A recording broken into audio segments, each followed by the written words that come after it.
pasukan itu ada 80 bendera.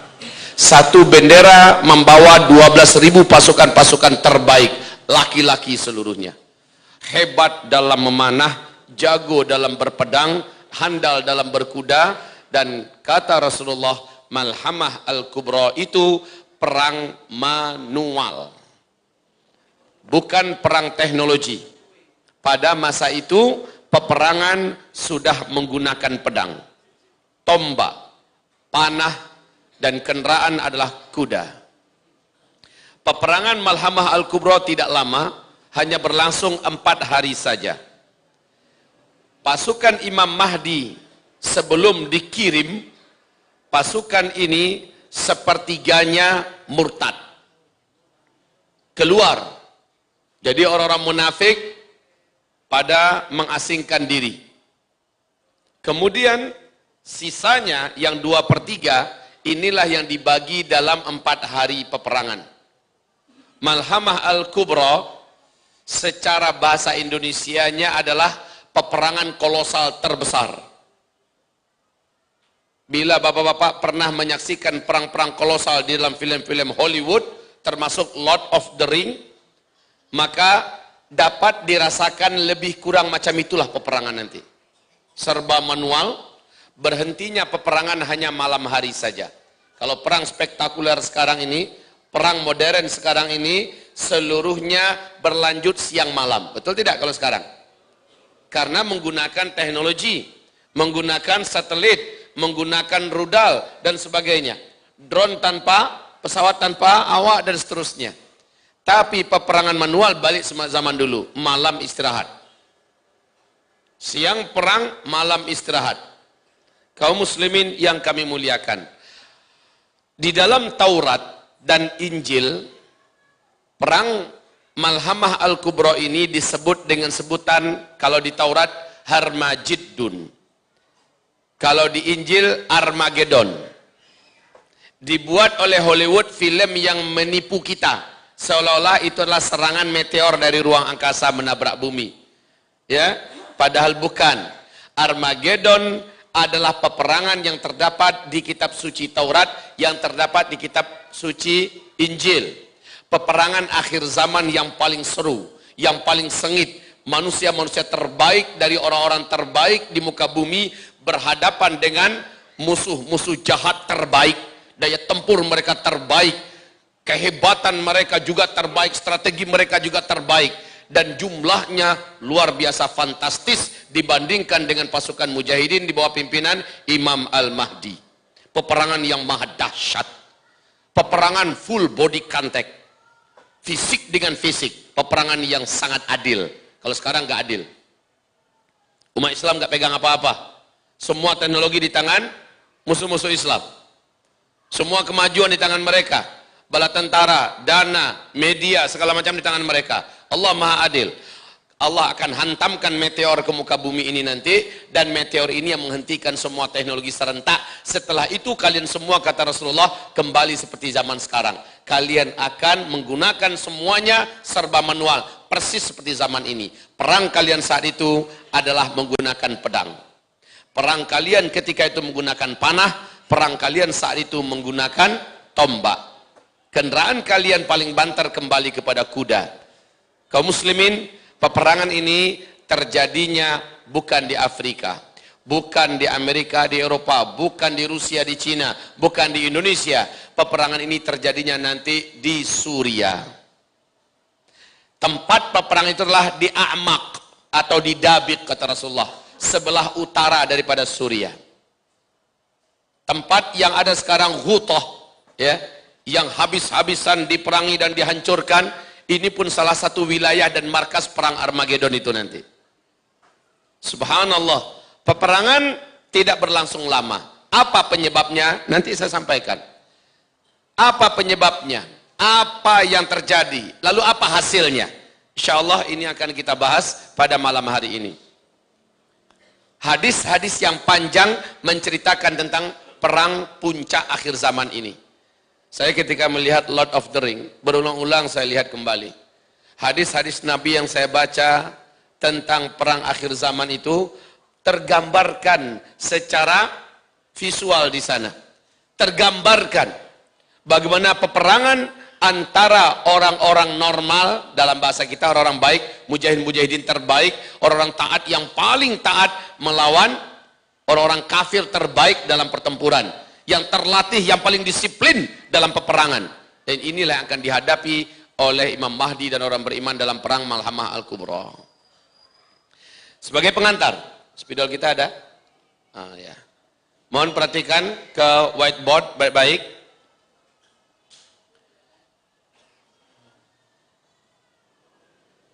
Bismillah. Ini sampai enggak?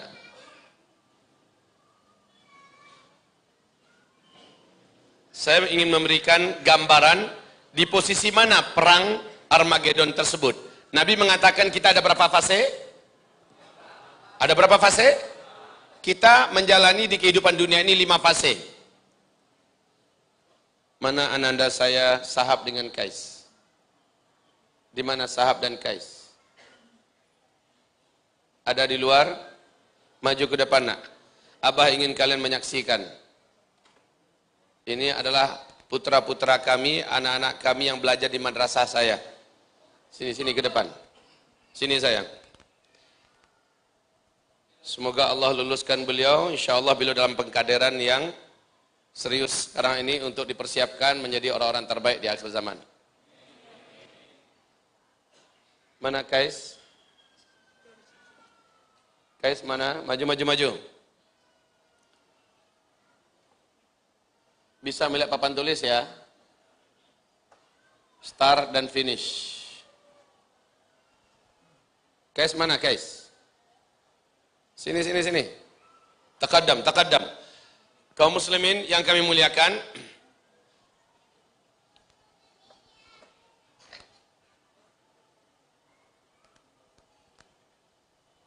mana? Sini maju ke depan. Baik, perhatikan kembali ke sini. Kita ada 5 fase. Saya buat kecil-kecil saja. Fase pertama, umat Islam dipimpin oleh Nabi Muhammad SAW. Fase ini telah selesai. Lalu fase kedua, umat Islam dipimpin oleh para khulafaur rasyidin. 30 tahun lamanya. Fase ini juga telah selesai. Fase ketiga, ini yang paling panjang, umat Islam dipimpin oleh para khalifah yang menggunakan sistem kerajaan. Ini adalah fase ketiga, lamanya 1227 tahun. Ini sudah selesai dengan runtuhnya khilafah Islamiyah Al-Utsmaniyah di Turki. Fase ketiga. Sekarang kita di fase keempat. Nah ini, lihat baik-baik. Sekarang kita sedang ada di fase keempat.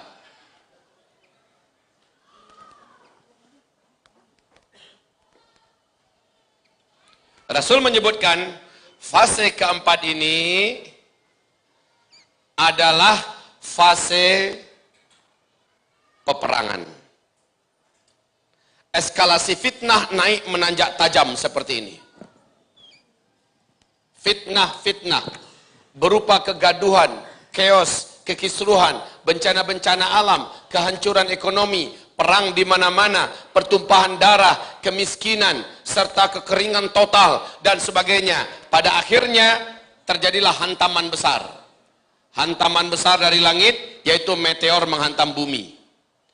Akibat meteor ini muncullah tanda besar kiamat yang pertama. Tanda besar kiamat yang pertama adalah dukhan. Jadi dukhan adalah hasil dari hantaman meteor, bukan perang nuklir, bukan meledaknya gunung-gunung berapi serentak di seluruh dunia, tapi akibat daripada hantaman meteor.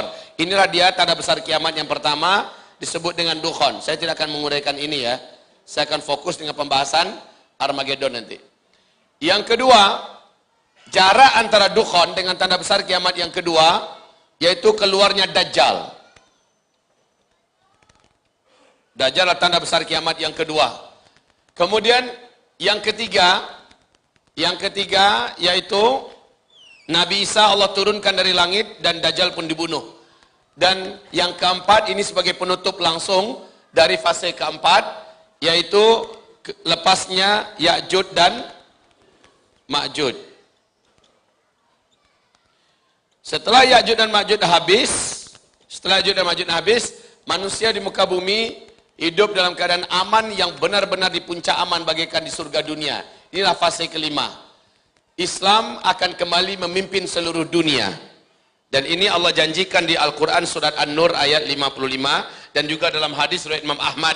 Hadisnya dinyatakan sahih oleh Syekh Ahmad Syakir. Kita tidak akan membahas yang ini. Tapi kita fokus. Di mana letaknya Armageddon?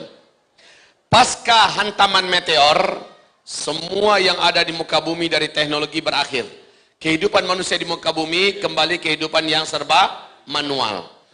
Karena meteor mengandung siderit. Siderit ini adalah kandungan zat besi yang paling murni yang ada di dalam meteor.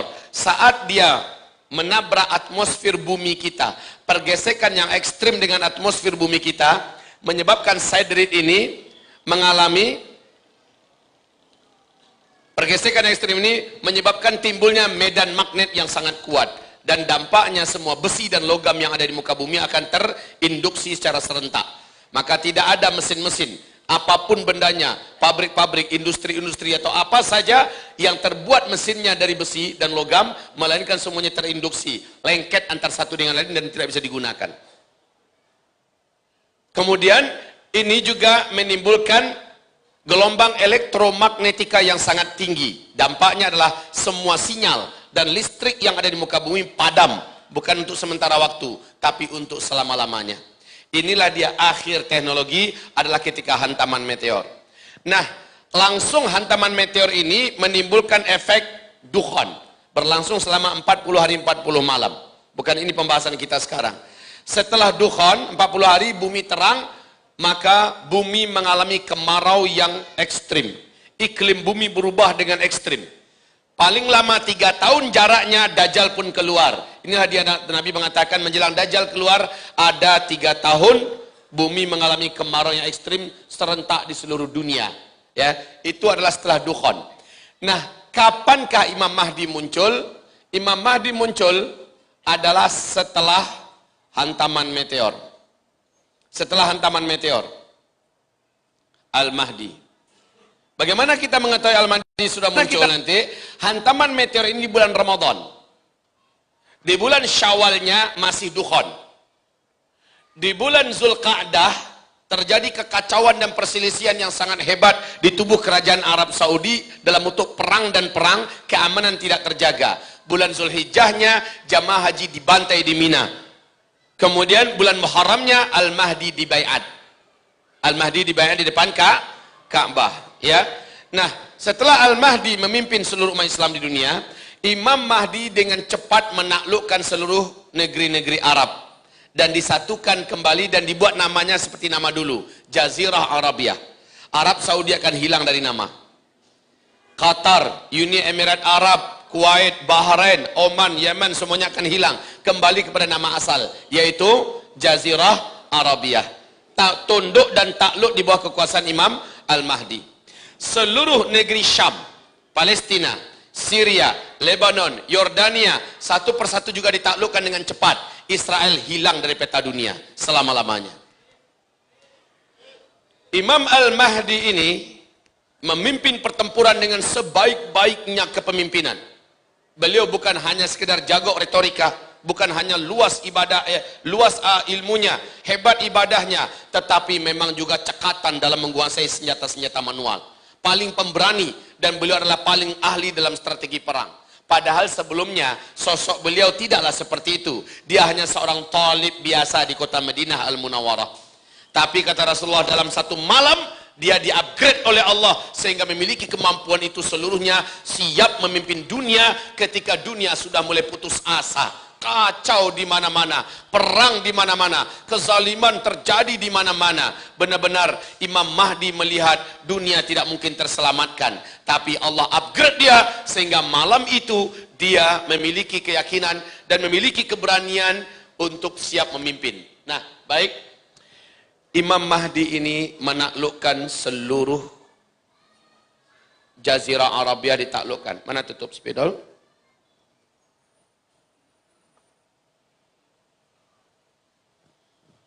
Seluruh Jazirah Arab ditaklukkan, seluruh negeri Syam ditaklukkan. Lalu kemana lagi? Musuh bersama yang cukup alot dan sepanjang sejarah ribuan tahun memusuhi negeri Arab termasuk negeri Barat, yaitu blok timur, Persia. Persia Raya, Iran yang mengumumkan sekarang. Dan Iran berkolaborasi dengan Cina, dengan Rusia. Ini sama-sama akar akidah mereka ini. Sama-sama akar akidah mereka, ya. Lalu dengan India, sama-sama kaum yang benar-benar benci dengan Islam. Bersatu dengan kekuatan-kekuatan blok timur lainnya, dan Barat ada perseteruan yang hebat dengan blok timur ini. Dan sekarang kita lihat. Jadi sebelum meteor jatuh terjadi perang dunia dulu. Ini perang dunia ketiga. Sebentar lagi. Perang dunia ketiga. Ribut dulu antara timur dengan barat. Kita lihat bagaimana Rusia sudah mengumumkan di televisi nasional mereka. Persiapan kepada rakyat sudah harus dilakukan karena kita akan menghadapi perang dunia ketiga. Itu kata Rusia kepada rakyatnya di televisi. Di TV One, akhir bulan Desember 2017, diumumkan juga bagaimana Rusia menyatakan siap perang melawan Barat. Siap perang, bahkan menyebut nama Amerika sekalipun. Sambil mempertontonkan senjata-senjata canggih yang paling modern ciptaan Rusia. Kemudian pada akhirnya kita lihat sekarang ini.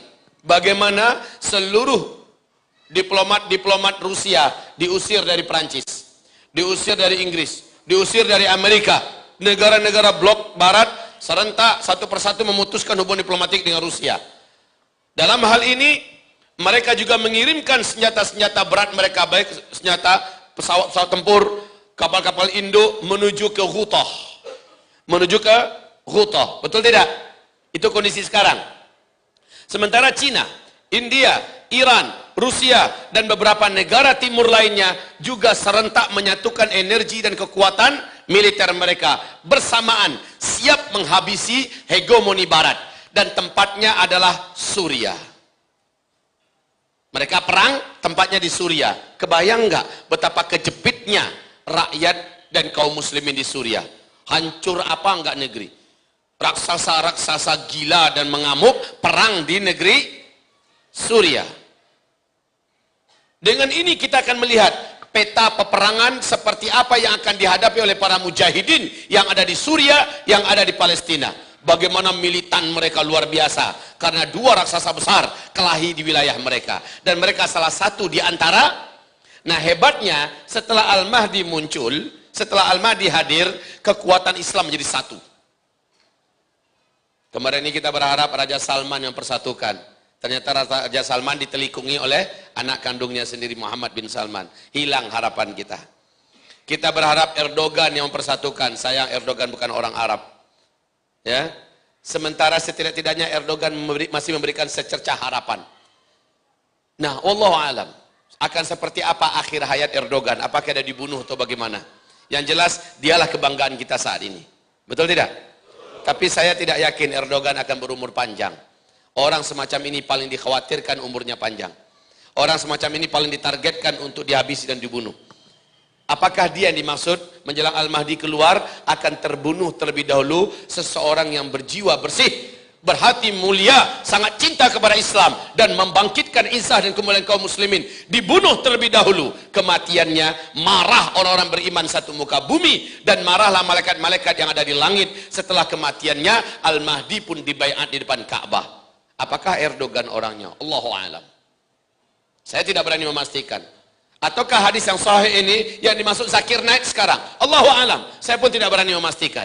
Yang pasti adalah bahwa persatuan Arab tidak akan terjadi kecuali hanya di tangan Imam Al-Mahdi. Saat Arab sudah menyatu, orang-orang beriman di seluruh dunia, apalagi orang-orang beriman Arab itu militannya Pak, nggak ada apa-apanya militansi kita. Orang Arab itu kalau sudah militannya luar biasa. Tapi insya Allah akan ada orang terbaik dari kalangan orang Melayu, orang Jawa, orang Indonesia yang akan bergabung menjadi bala tentara Imam Mahdi nanti. Ya, kita teriakkan dengan iman Allahu Akbar, tapi pantaskan diri kita untuk layak dan pantas dipanggil oleh Allah agar menjadi tentara beliau. Karena tentara Imam Mahdi adalah manusia yang paling kuat imannya di akhir zaman. manusia yang paling sempurna ketaatannya kepada Allah Subhanahu wa taala, manusia yang paling sempurna cintanya kepada Islam, dan mereka membuktikan dengan meninggalkan semuanya dan bergabung dengan Imam Mahdi. Saat itu Barat melihat kekuatan umat Islam betul-betul sudah real. Setiap pertempuran umat Islam yang dipimpin oleh Imam Mahdi, seluruhnya dimenangkan oleh Imam Mahdi dan para mujahidin. Kemudian Imam Mahdi mengajak pergi ke Khurasan. Semua Khurasan termasuk Iran ditaklukkan oleh Imam Al-Mahdi. Maka Barat melihat inilah yang paling pantas jadikan mitra untuk perang melawan Timur. Maka kata Rasulullah, blok Rum akan mengajak kalian melakukan perjanjian damai. Kalau ada kalimatnya melakukan perjanjian damai, berarti ada keributan yang serius terlebih dahulu antara Islam dengan Barat. Dan inilah dia, ketika Trump dengan nekat memaksakan diri untuk mengumumkan bahwa Yerusalem adalah ibu kota Israel, dari sini ketegangan antara Islam dengan Barat sudah semakin ada di puncaknya. Sombongnya Amerika, angkuhnya Yahudi, inilah akhir daripada masa-masa jaya mereka. Tak lama lagi insya Allah umat Islam yang militan dari seluruh dunia akan Allah kumpulkan di sana di bawah bendera Imam Al-Mahdi, lalu akhirnya Israel dihilangkan dari peta dunia. Setelah itu, setelah Israel habis, Al-Mahdi, maaf sebentar ada yang terputus tadi, ketika Al-Mahdi diajak bergabung oleh Barat, ngapain? Memerangi blok Timur. Lalu kalian, kata Rasulullah, akan memerangi blok Timur, musuh bersama kalian, Rusia, Cina, India, Iran, dengan semua kekuatan-kekuatan lainnya sebelah timur yang akar akidah mereka hampir sama. Ini yang menjadi musuh bersama, dan Allah akan menangkan kamu melawan mereka. Nah, setelah kemenangan ini, di A'maq atau di Dabiq, kaum salib mengibarkan bendera. Bendera yang sangat besar, naik ke atas bukit sambil mengibarkan bendera. Naik ke atas bukit. Apa katanya? Yahya salib, Yahya salib. Dalam hadis bahasanya begitu ya. Artinya apa? Perang besar ini dimenangkan oleh salib. Perang besar ini dimenangkan oleh salib. Kurang ajar. Dia mengumumkan bahwa kemenangan itu karena kemenangan salib. Maka marahlah beberapa batalion dari pasukan-pasukan utama Imam Mahdi. Lalu terjadilah pertempuran. Pertempuran ini dengan cepat dikalahkan pasukan Rom yang ada. Lalu diculiklah, ditangkap dan ditawan orang-orang terbaik dari kalangan mereka. Selama jadi tawanan, mereka ternyata tersentuh Islam dan masuk ke dalam Islam. Lalu merekalah yang akhirnya menjadi mata-mata, membongkarkan rahasia-rahasia pasukan salib. Dan merekalah yang dikhawatirkan oleh pasukan salib yang besar ini. Maka mereka datang membawa 80 bendera. Untuk apa? Meminta agar serahkan kembali tawanan-tawanan perang yang kalian tangkap dari pasukan kami. Lalu orang-orang yang sudah masuk Islam dari pasukan kami yang kalian tawan, ternyata ditawan oleh kaum muslimin, tawanan ini masuk Islam. Dan setelah masuk Islam, merekalah yang menjadi manusia-manusia terbaik untuk menghancurkan dan memberikan, membocorkan, membeberkan seluruh seluk-beluk kekuatan Barat. Dan ini sangat mengkhawatirkan. Sebagaimana mereka juga bisa menginfiltrasi pasukan Romawi kembali. Jadi mereka minta, serahkan pada kami. Kami mau bunuh mereka. Apa kata para mujahidin di bawah pimpin Imam Mahdi? No way. Kami tak akan serahkan saudara kami yang sudah beriman. Maka mereka menantang, jika kamu tidak serahkan, perang antara kita. Disitulah dia bermulanya kisah Malhamah Al-Kubra, Armageddon. Maka kata Rasulullah sallallahu alaihi wasallam. Jadi demikian, dengan singkatnya demikian, ya. Maka kata Rasulullah sallallahu alaihi wasallam, awas ya, saya memang cerita perang, tetapi ketahuilah, kualitas manusia yang ada di sana, kata Rasulullah, mereka adalah orang-orang beriman terbaik yang ada di seluruh negara di muka bumi. Mereka berdatangan ke sana. Apakah di antara mereka ada di sini? Allahu a'lam. Syaratnya mereka fanatik dengan gaya hidup para sahabat. ahli Quran. Salat berjamaahnya dia jaga 5 waktu di masjid, nggak mau dia melepaskannya selama-lamanya. Ahli tahajud. Mereka sangat cinta dengan Islam dan membuktikan cinta itu dengan bela Islam setiap ada momen dan kesempatan. Mereka berkorban dengan hartanya, mengorbankan waktunya, bahkan siap mengorbankan darahnya. Mereka nggak banyak ngomong. Mereka nggak banyak ngomong. Sementara akhlak mereka nampak seperti akhlak generasi terbaik dalam Islam. Ini ciri-ciri orangnya. Padahal bibir dan lidahnya senantiasa, kedua telapak tangannya senantiasa menengadah ke langit, minta izin kepada Allah, panggil hamba ke Syam ya Allah, panggil hamba ke Syam, gabungkan hamba ya Allah dengan para mujahidin terbaik di Syam. Ketahuilah zaman ini, fase keempat ini kata Rasulullah, fa'alaikum bil jihad. Fase keempat ini, saya bacakan hadisnya lengkap, riwayat Imam Ahmad. Awwalu hadzal amri nubuwatun wa rahmah. Urusan ini dimulai dengan kenabian dan itu adalah rahmat kata Nabi. Thumma yakunu khilafatan wa rahmah. Lalu berlanjut dengan kekhalifahan dan itu adalah rahmat.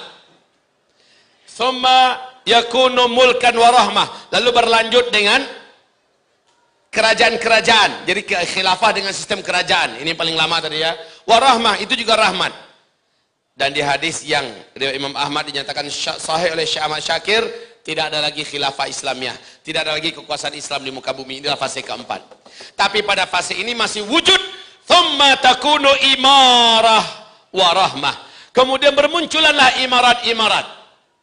Kita dengar imarat Kaukasus, imarat Mali, imarat Islamiyah yang ada di Afghanistan. Kita dengar imarat-imarat Islamiyah bermunculan di mana-mana. Tapi tidak ada yang berhasil menguasai dunia.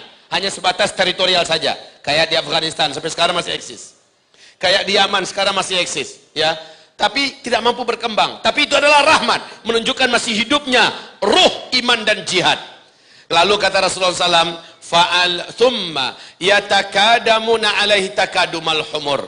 Lalu setelah itu penguasa-penguasa yang menguasai negeri-negeri muslim, termasuk rakyat muslim dari umatnya, yatakadamuna alaihi takadumal humur. Pada saat itu mereka akan saling berlomba-lomba memperebutkan kekuasaan dan jabatan seperti kuda-kuda jantan yang kelaparan memperebutkan makanan. Inilah dia zaman kita, berebutan kekuasaan. Termasuk di Arab Saudi sekarang. Betul? Perebutan kekuasaan. Thumma yatakadamuna alaihi takadumal humur. Maka kata Rasulullah, fa'alaikum bil jihad. Di hadis yang lain, fa'alaikum bil ghazwi wal jihad. Pada masa itu kata Rasulullah, kalian harus hidupkan jihad. Ini fase keempat. Ini hadis Nabi. Kalau ada yang keberatan silakan demo Rasulullah. Kalau ada yang tidak setuju, jihad-jihad apa ini Ustaz?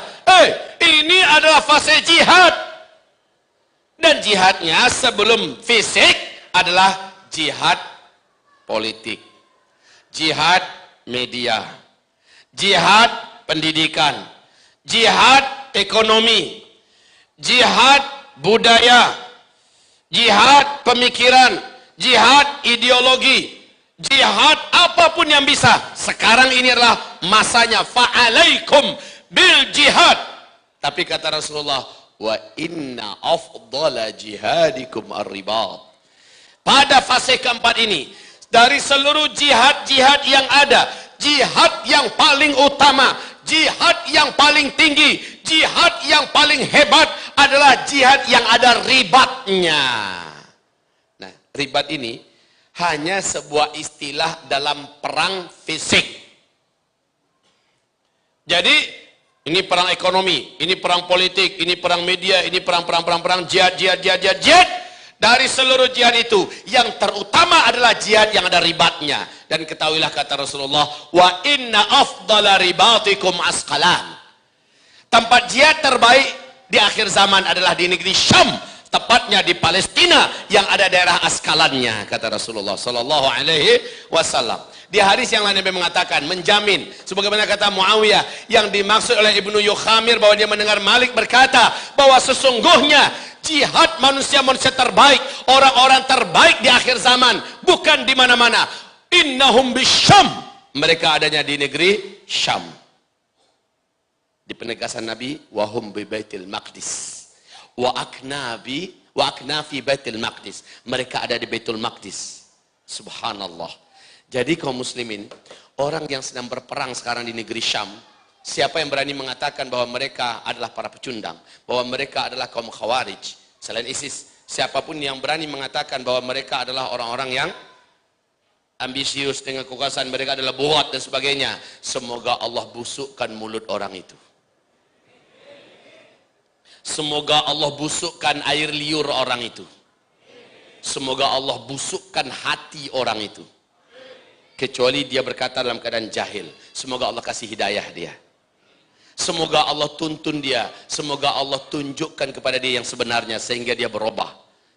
Ini ada dengan sengaja Pak, ngembosin umat seolah para mujahidin yang ada di Suriah adalah para pecundang. Para mujahidin yang ada di Suriah adalah orang-orang yang tidak mau untuk tunduk kepada pemimpin dan penguasa. Siapapun yang berkata itu dengan sadar dan sengaja, padahal dia tahu itu adalah hadis-hadisnya tentang Syam. Sampai akhir zaman, Syam adalah negeri terbaik kata Rasulullah SAW. Dan dia tidak mempedulikan hadis-hadis yang begitu banyak. Maka inilah doa tadi. Kita aminkan bersama-sama. Amin. Semoga terjadi kepadanya. Semoga Allah tunjukkan akhir hayatnya yang mengerikan. Amin ya rabbal alamin. Manusia terbaik di akhir zaman itu di Syam. Syam. Manusia terbaik di akhir zaman adanya di Syam. Allah berfirman dalam hadis qudsi. Dan hadis ini sahih. Apa firman Allah? Hai Syam, engkau adalah bumi terbaikku. Engkau adalah bumi pilihanku. Masya Allah. Ternyata bumi terbaik Allah bukan Mekah. Bumi terbaik Allah bukan Madinah. Di akhir zaman, bumi terbaik Allah adalah Syam. Inni uritu fil manami ka'anna amudal kitab untuzi'a min tahti wisadati fa'atba'athu basari fa'idha huwa nurun sati' fa'idha huwa nurun sati' aku dikasih lihat seolah-olah ada tiang seperti kitab yang keluar dari bantalku kemudian naik ke atas bercahaya. Lalu dia meluncur, mataku mengiringi kemana dia pergi. Tiba-tiba aku ketahui bahwa dia meluncur menuju negeri Syam. Fa innal imana idza waqa'atil fitan bisyam. Sesungguhnya iman pada hari-hari fitnah terjadi di mana-mana di akhir zaman, iman yang benar ketika itu bukan di Mekah. Iman yang benar ketika itu bukan di Madinah. Iman yang benar ketika itu bukan di mana-mana di muka bumi, tetapi iman yang benar pada akhir zaman adanya di Syam. Sekali lagi Nabi memuji-muji Syam berulang-ulang. Tuba li Syam, tuba li Syam, tuba li Syam. Para malaikat-malaikat mengembangkan sayap-sayapnya di atas bumi negeri Syam. Lalu Nabi berkata kepada umatnya, fa'alaika bisyam, alaika bisyam, alaika bisyam. Kalian harus menuju ke negeri Syam. Ini siapa? Seperti firman Allah dalam hadis qudsi tadi, engkau adalah bumi pilihanku, bumi terbaikku. Akan masuk kepadamu, akan bergabung dan tinggal di dalam negeri ini hamba-hambaku yang terbaik, kata Allah. Mau jadi hamba-hamba Allah yang terbaik? Mau? Maka datangkan syarat-syaratnya pada diri kita. Datangkan syarat-syaratnya. Jadi hamba-hamba Allah yang terbaik. Fa'alaika bisyam. Maaf, ini termasuk salah satu syarat fisik di samping syarat keilmuan, syarat ibadah, syarat akhlak, syarat wala wal bara yang benar, syarat fisik. Bapak-bapak, saudara-saudara juga harus jaga kebugaran fisiknya, kesehatan, dan mesti ahli dan handal menggunakan pedang. Ahli dan handal menggunakan panah, tangkas, sampai ke tingkat sekelas dengan Robin Hood atau kelas-kelas itulah. Harus Pak. Ternyata itu bisa dipelajari. Saya kagetnya luar biasa. Sa'ad bin Abi Waqqas, salah seorang di antara penembak panah yang tercepat dan paling akurat. Dalam 1 detik beliau mampu melepaskan 3 anak panah, dan itu bisa membunuh tembus 3 orang. 1 anak panah itu bisa tembus 3 orang. Betapa kekuatannya. Kekuatan panah mereka itu bisa di atas, bagi mereka standar memanah yang biasanya standar itu adalah 200 meter. Dan itu akurat, akurasinya tepat. 500 meter, 800 meter adalah dengan panah-panah mereka yang dahsyat. Nah, ini dipelajari dalam panahan yang sangat modern sekarang ini. Belum ada yang mampu mengalahkan panahan-panahan Islam. Kenal dengan Lars Anderson? Coach Mihai kenal juga? Sebutkan nama para pemanah yang hebat yang ada di YouTube. Memang cepat sekali Pak, dan tepat semuanya. Mereka ini ternyata mengambil panahan dari sistem panahan Islam dalam sejarah. Masya Allah.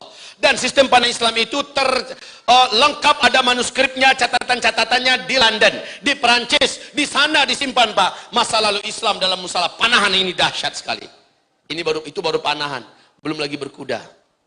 Bagaimana umat Islam dalam menguasai kuda. Nanti kata Nabi di zaman Al-Mahdi, ketika penaklukan Konstantinopel, setan naik ke atas bukit dan berkata, "Hei, Dajjal sudah keluar, selamatkan keluarga kalian, karena dia sudah ada di tengah-tengah keluarga kalian." Pada mujahidin yang ada di Konstantinopel, yang sedang mengumpulkan harta warisan, harta rampasan perang, segera membuang harta itu. Dan kata Rasulullah, Al-Mahdi mengirim 10 orang pasukan ahli berkuda. Mereka adalah pasukan berkuda terbaik di bumi saat itu. Berarti, coba kalau ingin menjadi pasukan Al-Mahdi, pantaskan diri sekarang, belajar berkuda. Kalau enggak ngomong doang, harus ahli di atas kuda. Harus ahli memanah dan memanah di atas kuda.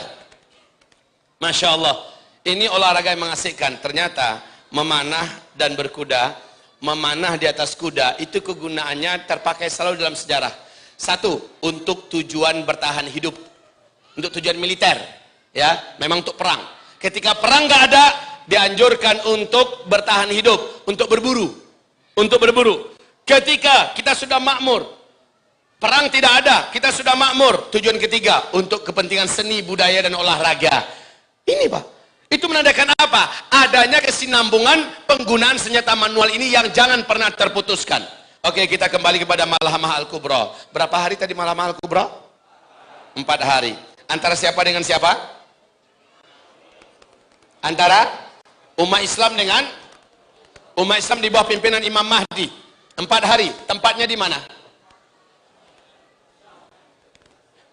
Ya, Syamnya di mana? Di Syria. Syrianya di mana? A'maq atau Dabik kata Rasulullah. Dari sana juga ada Ghuta. Ya, Harmajidun adalah kawasan yang sangat luas. Disitulah terjadi pertempuran yang sangat hebat. 4 hari. Setelah sepertiga daripada pasukan Mahdi murtad, keluar, tidak mau berperang, maka yang 2/3 dibagi untuk perang 4 hari. Rasul bersabda, maaf Bapak Ibu, ceramah ini akan saya bagi 2, ya. Setengah nanti saya fokus untuk menguraikan sebab-sebab perang Armageddon, ya. Nanti baru lanjutannya adalah Armageddon dan hasil setelahnya, lalu apa persiapan kita, ya. Nah, sekarang sebentar lagi akan saya berikan waktu 10 menit kepada Ketua Yayasan kami, Bapak Edi Kusmana, menyampaikan dan mempresentasikan tentang perjuangan kami di Sumatera Barat, mempersiapkan sebuah wadah yang akan melahirkan kader-kader ulama yang warathatul anbiya. Dan wadah ini perlu didukung secara maksimal oleh pencinta-pencinta Islam akhir zaman yang ada dimanapun, termasuk di Bogor nanti, insya Allah. Baik, kita sampai di mana? Kita sampai di mana? Ya, kaum muslimin yang kami muliakan, tempatnya tadi di Ghutah, A'maq dan Dabik, di sebelah utara Syria, dekat dengan Damaskus. Oke, Rasulullah bersabda, pasukan Romawi mengerahkan 80 bendera. Setiap bendera membawa 12.000 pasukan dari laki-laki terkuat, laki-laki yang paling disiplin, laki-laki yang paling handal menggunakan senjata manual, laki-laki yang paling rapi, laki-laki yang paling, pokoknya segala bentuk kemiliteran yang terbaik secara manual ada pada mereka. Kali 80, berapa jumlahnya semua?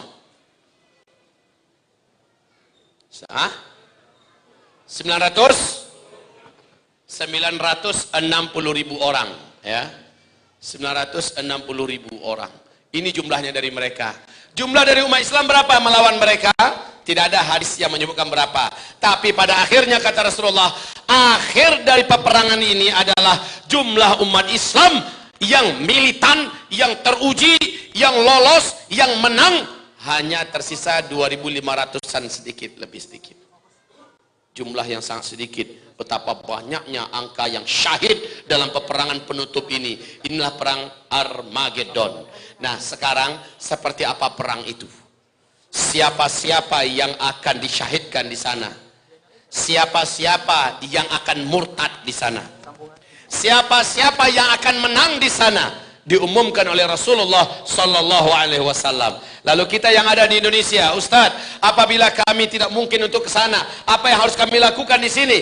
Insyaallah pembahasan kita pada sesi kedua setelah yang berikut ini. Tolong disimak terlebih dulu, sudah bisa, Pak Edi? Jadi sebagai mukadimah dari saya, Bapak Ibu yang kami muliakan, ini dua anak kami, yaitu Ananda Sahab dengan Kais, adalah di antara anak yang kami didik dan kami bina di sana. Kami mengutamakan ketinggian akidah, kedalaman akidah, dan ketinggian kepribadian. Kami mengajarkan kepada mereka bukan hanya sekedar hafiz Al-Quran, tetapi mempunyai hamasah dan cita-cita yang besar. Karena penggenggam dunia masa depan, kami tekankan kepada mereka adalah kita. Penguasa dunia masa depan adalah kita. Kami tumbuhkan kepada mereka cita-cita yang besar. Bukan kelasnya kelas hanya provinsi, bukan kelas kita kelas Indonesia, tapi kami tanamkan kepada mereka kelas kita adalah kelas dunia. Maka azam dan cita besar ini kami pupuk di Madrasah Mulazamah Al-Hufaz ini agar mereka terbiasa menjadi manusia-manusia punya cita-cita yang dahsyat dan luar biasa. Silakan Pak Edi. Baik, bismillahirrahmanirrahim. Assalamualaikum warahmatullahi wabarakatuh. Alhamdulillahirrabbilalamin. Puji syukur kita kepada Allah Subhanahu wa taala, pada malam yang berbahagia ini kita masih diberi kesempatan oleh Allah untuk senantiasa memperdalam kajian ilmiah kita terkait dengan tema-tema akhir zaman. Yang pertama sekali kami mengucapkan terima kasih dan salam hormat buat pengurus Masjid Mahabbatur Rasul. Mudah-mudahan seluruh pengurus dan seluruh jamaah senantiasa mendapatkan keridhaan dari Allah Subhanahu wa taala. Baik Bapak Ibu yang dirahmati Allah Subhanahu wa taala, saya selaku Ketua Yayasan Al-Hufaz yang alhamdulillah merupakan yayasan ini dibina dan diasuh langsung oleh Ustadz Haji Zulkifli Muhammad Ali. Beliau selaku pembina di madrasah kita. Sebagaimana kita lihat di tayangan kita, mati.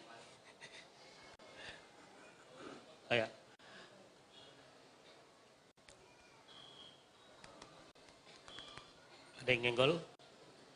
Ya, ini adalah dokumentasi kegiatan santri-santri kita Bapak Ibu di lingkungan Madrasah Mulazamah yang pada kesempatan hari ini kita masih dalam proses pembangunan.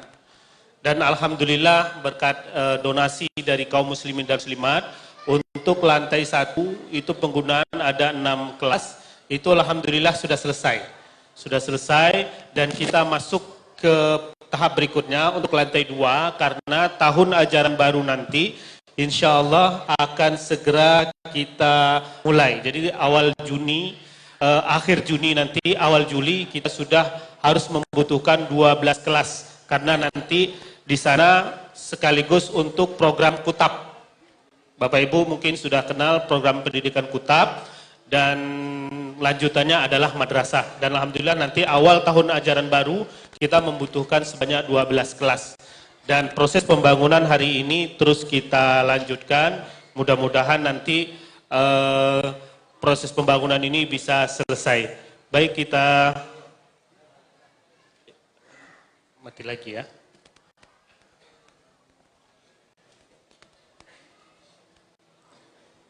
Sananya nggak?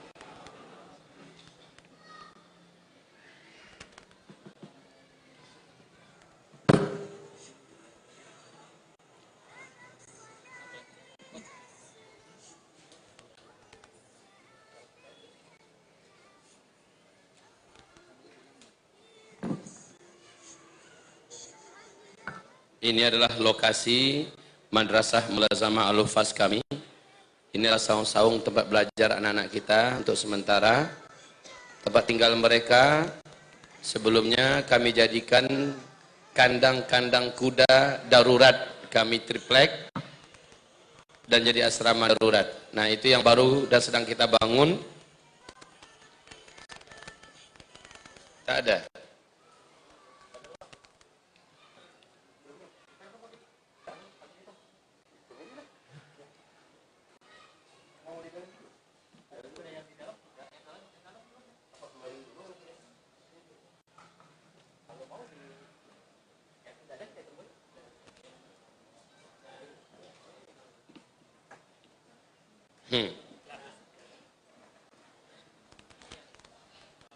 Ya, ini proses pembangunan untuk lantai 2 Bapak Ibu, kita saksikan di sana. Untuk lantai 2 kita membutuhkan dana lebih kurang 600 juta lagi. Dan karena mengingat waktu kita yang sudah mepet, jadi kita alhamdulillah dapat keringanan pinjaman atau hutang bahan bangunan terlebih dahulu untuk terus proses pembangunan ini. Jadi ini salah satu gambaran dari lokasi. Ini lokasi bertepatnya berada di Kota Payakumbuh, Sumatera Barat. Jadi kalau ada yang di sini perantau Minang dan besok pulang ke Payakumbuh ke Sumatera Barat, nah ini lokasi kita. Tepatnya di Kelurahan Sicincin Mudik, Kota Payakumbuh, Sumatera Barat.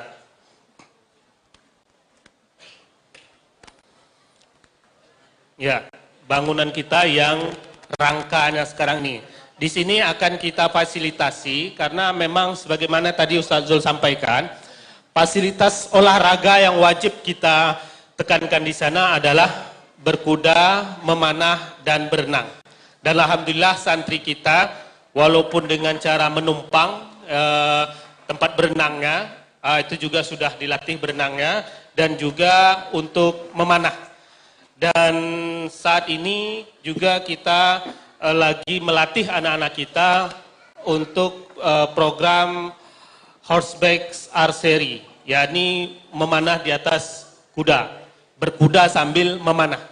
Yang kemarin alhamdulillah exhibition antara Indonesia dan Malaysia, dan Ustadz Zul selaku pembuka kegiatan, dan alhamdulillah beliau berhasil mampu untuk memanah sambil berkuda. Jadi Ustadz Zul bukan hanya sebatas teori saja, ya, bukan hanya sebatas teori saja, tapi beliau sudah mempraktekkan. Dan pelatih nomor 3 dunia di Malaysia, pemenang berkuda memanah nomor 3 dunia, itu cukup mengapresiasi beliau bagaimana capaian beliau terhadap keahlian beliau dalam memanah di atas kuda. Ini adalah kita belajarnya saat ini masih di saung-saung. Ini contoh anak-anak kita. Nah, ini anaknya ada di depan nih. Nih, sedang belajar. Ini sedang belajar bahasa Arab, ya. Guru bahasa Arab langsung.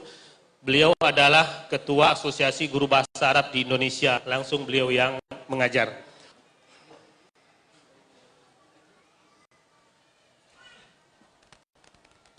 Ya, ini wajah-wajah santri kita saat ini. Dan kita hanya menerima satu angkatan 15 santri putra dan 15 santri putri. Dan alhamdulillah kemarin juga kita sudah melakukan haflah untuk ada 4 orang santri kita yang sudah menyelesaikan hafiz Quran 30 juz.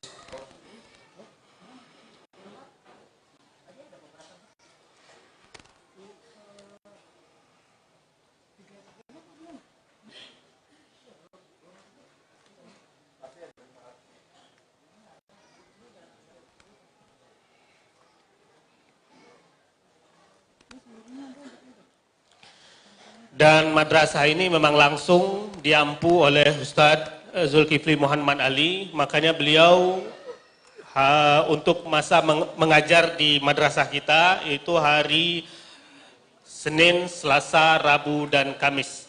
Adapun Jumat, Sabtu, Ahad beliau melakukan kegiatan dakwah di luar.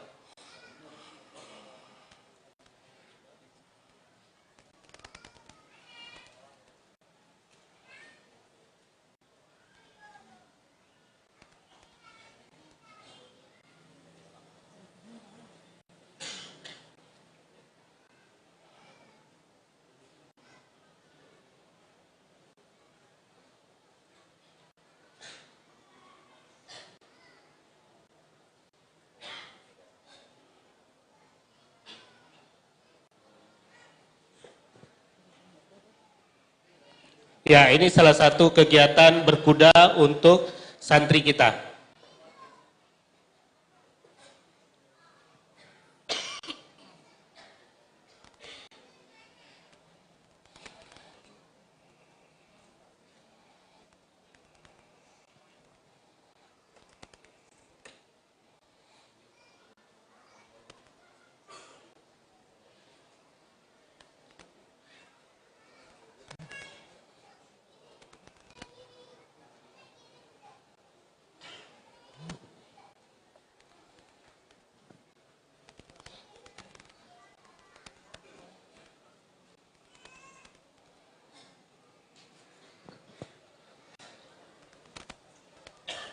Ya, ini kegiatan memanah dan ini langsung dipandu oleh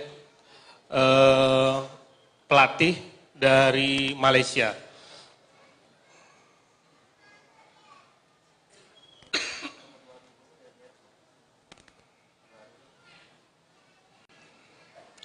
Ya, inilah proses pembangunan kita, Bapak Ibu, untuk lantai 2-nya yang saat ini kita masih memiliki hutang lebih kurang 300 juta untuk proses pembangunan lantai 2 dan dana yang dihabiskan lebih kurang 600 juta untuk lantai 2 ini, dan insya Allah kita akan gunakan nanti pada bulan Juli awal pembelajaran, insya Allah. Mudah-mudahan berkat bantuan dari Bapak Ibu semuanya nanti gedung Al-Quran ini bisa terwujud khususnya di Kota Payakumbuh, Sumatera Barat. Baik, selanjutnya saya serahkan kepada Ustaz Zulkifli Muhammad Ali.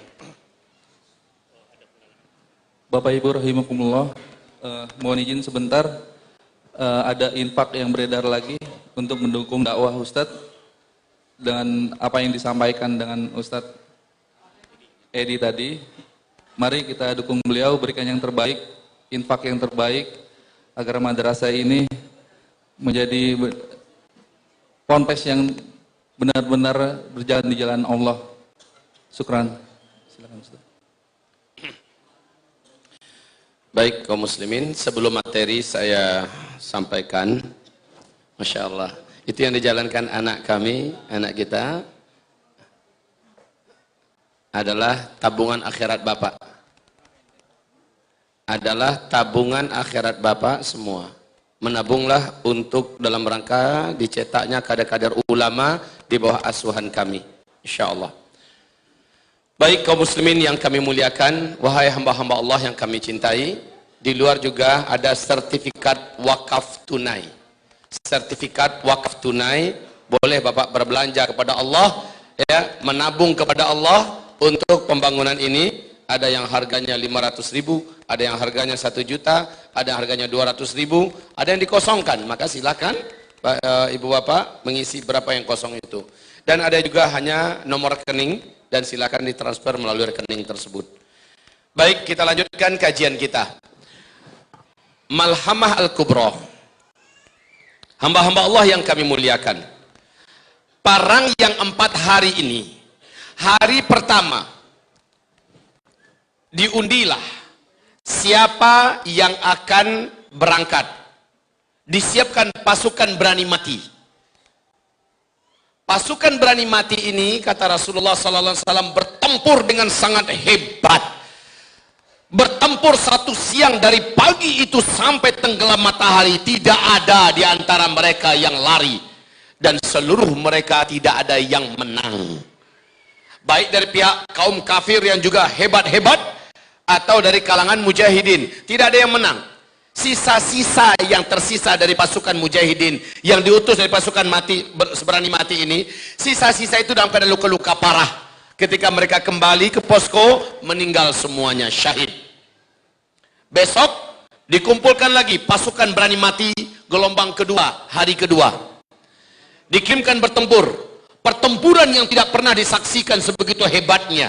Dan Rasulullah SAW bersabda, pertempuran itu baru berakhir ketika matahari tergelincir. Lalu tidak ada yang menang. Dari pihak musuh tidak menang, dari orang-orang beriman juga tidak ada yang menang. Kemudian pasukan ini yang tersisa luka-luka parah dan kembali, dan mereka meninggal dunia seluruhnya, syahid. Hari ketiga dikumpulkan lagi siapa yang berkenan pada hari itu untuk siap menjadi pasukan berani mati. Dikumpulkan lagi, maka menyeranglah musuh. Mereka pun mengejar dan mereka menyongsong musuh dengan keberanian perang yang luar biasa. Peperangan hari ketiga itu mensyahidkan seluruh para mujahidin yang ada. Musuh pun tidak menang. Seluruh mujahidin syahid, tidak tersisa satu orang pun meninggal. Hari keempat kata Rasulullah, yang tersisa termasuk Imam Mahdi, mereka merangsek musuh sehebat-hebatnya. Saat itu Allah berikan pertolongan yang sempurna, pertolongan yang sangat kuat, sehingga musuh habis sehabis-habisnya. Israel habis, Romawi habis. Disitulah kaum muslimin, Rasul mengatakan Dajjal akan keluar dalam kemarahan yang sangat. Kenapa marah? Kaki tangannya sudah dilumpuhkan. Yahudi, kaki tangan Dajjal. Amerika, Eropa, kaki tangan Dajjal. Dan dua-duanya sudah ditaklukkan oleh Islam.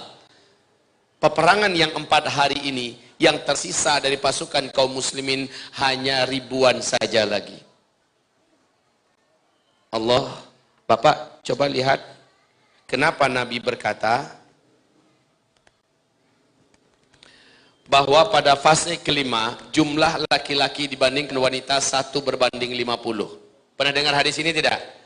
Fase kelima nanti jumlah laki-laki 1 berbanding 50. Karena pada fase keempat, penghujung fase keempat, ini adalah fase perang.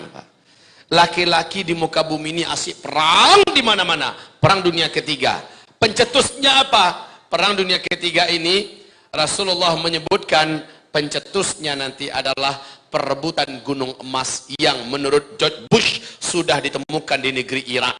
Dan Rasul menyebutkan di akhir zaman nanti akan ada peperangan besar di negeri Irak ketika sungai Efrat mengering. Saya bacakan hadisnya ya. La taqumus sa'ah hatta yahsiral furat bijabalin an dhahabin yaqtatilun nasu alaih fayuqtalu kullu mi'atin tis'atun wa tis'un fayaqulu kullu rajulin minhum la'alli akuna ana alladhi anju. Tidak akan terjadi kiamat sampai kering terlebih dahulu sungai Efrat di Irak. Ketika sungai Efrat mengering, manusia akan dikejutkan dengan penemuan gunung emas yang sangat besar dalam perut bumi Irak. Dan sungai emas itu, gunung emas itu akan berada dari aliran sungai yang mengering. Manusia akan membawa senjata-senjata mereka berperang memperebutkan gunung emas itu. Saya bertanya nih, kalau perang, laki-laki itu perempuan biasanya yang perang. Seluruh negara satu dunia mengarahkan pasukan-pasukan mereka, membawa senjata-senjata mereka ke sana. Fayuqtaru kullu mi'ah tis'atun wa tis'un, akan terbunuh dalam perang hebat itu nanti. Setiap 100 orang 99-nya tewas terbunuh di sana. Fayaqulu kullu rajulin minhum la'alli akuna ana alladhi anju. Berkatalah setiap orang di antara mereka, semoga satu orang yang selamat dari 100 orang, kan cuma satu yang hidup. 99 mati. Dia berkata semua mereka, semoga satu orang yang hidup itu sayalah orangnya. Tamak betul untuk hidup supaya mendapatkan emas. Dari setiap 100 orang 99 mati, laki-laki semua tuh. Di hadis yang lain Nabi tidak menyukai ada umatnya yang ikut-ikutan perang ke sana dalam perebutan emas. Karena di fase kelima kata Rasulullah, emas di muka bumi akan melimpah ruah.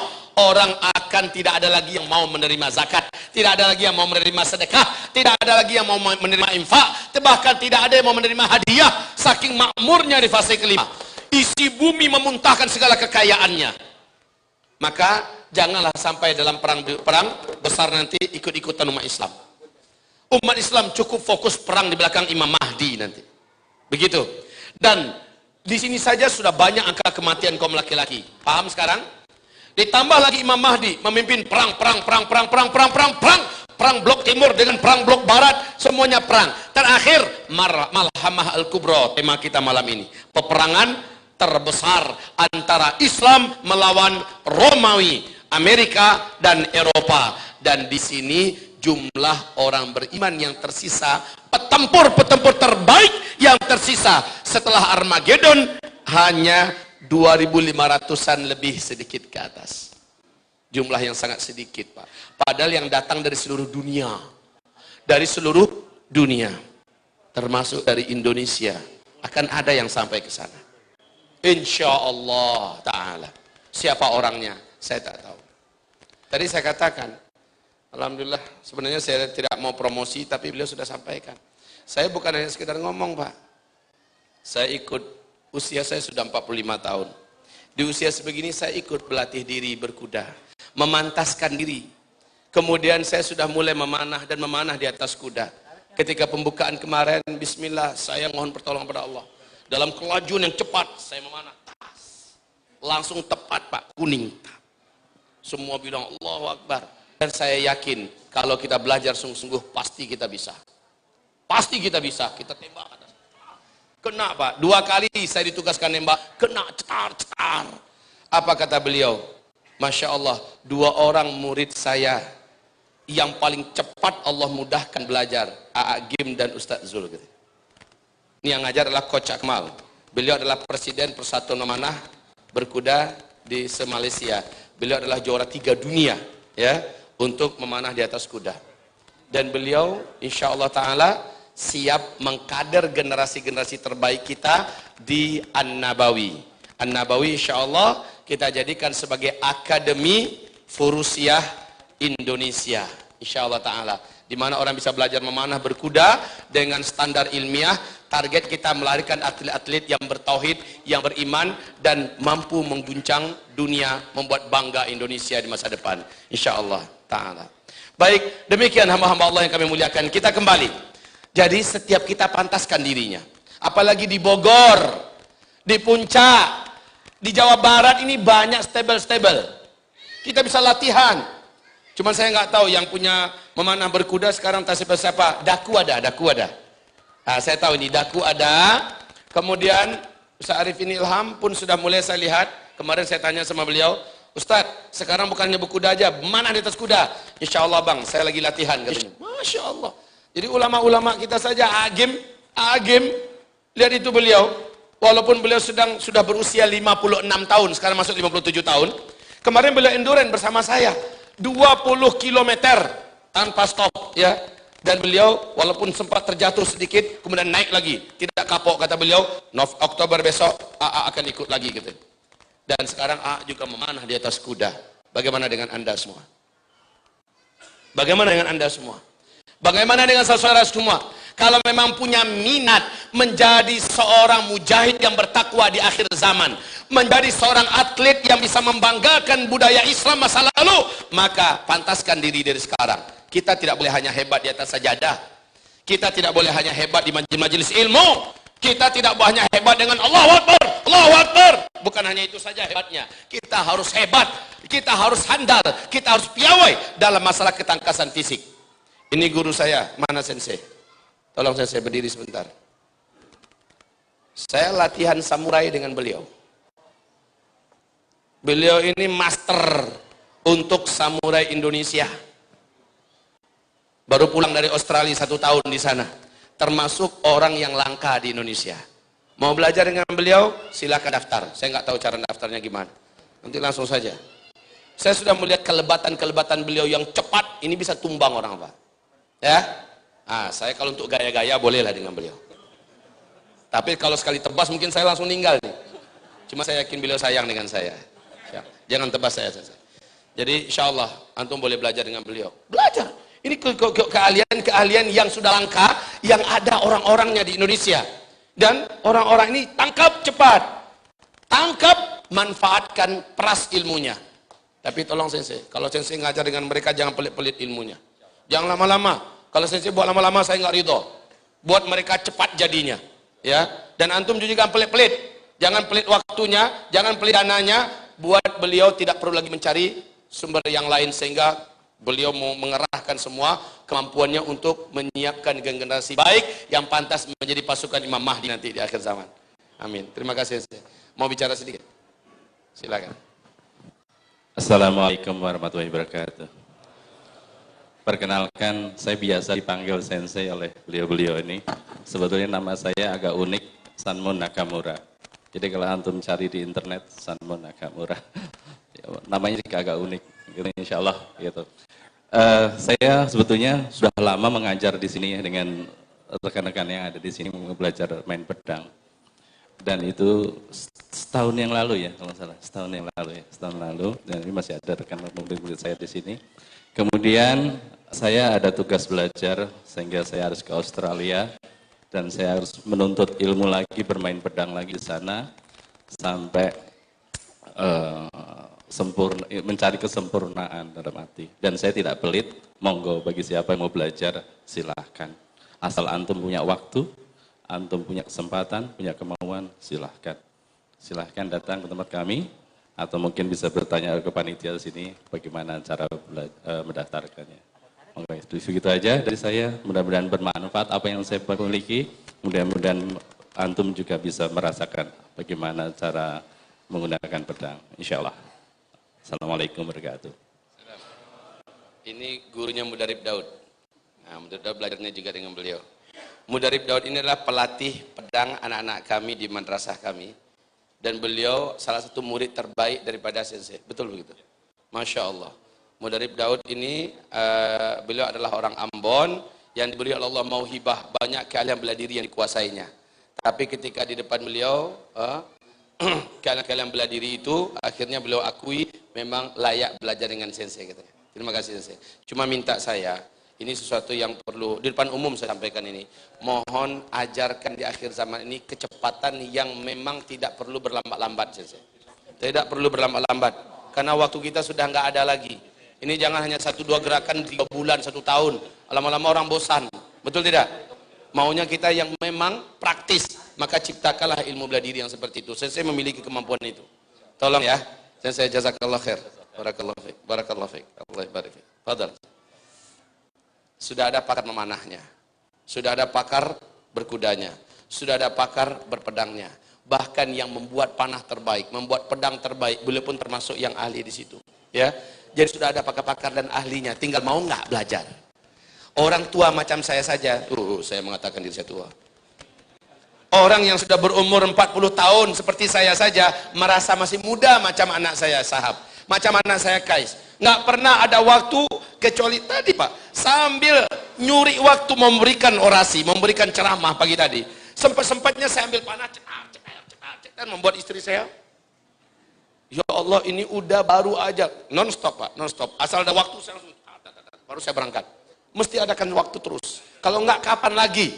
Bapak sambil di rumah bisa, sambil di mana saja bisa. Pokoknya latihlah diri kita dan lakukan itu dengan aman, dengan legal, dengan formal. Ya, jangan sembunyi-sembunyi di belakang rumah, nanti teroris.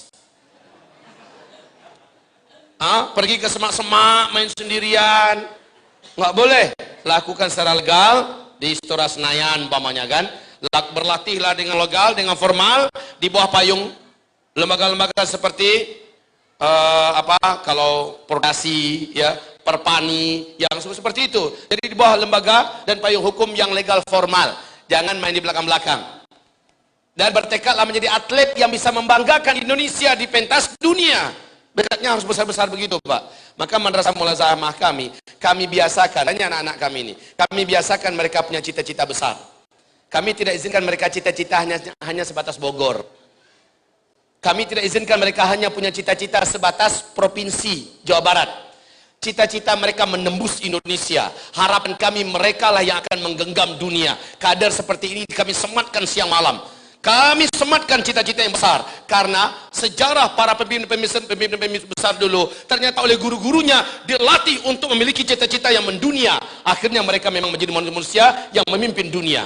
Insyaallah taala. Yang seperti ini yang kita persiapkan tempatnya dan belajarnya. Kaum muslimin yang kami muliakan, Kalau ada yang masukkan anaknya, kita sortir. Paling maksimal kita bisa terima sekarang ini 15 orang 1 tahun yang laki-laki, 15 orang 1 tahun yang wanita.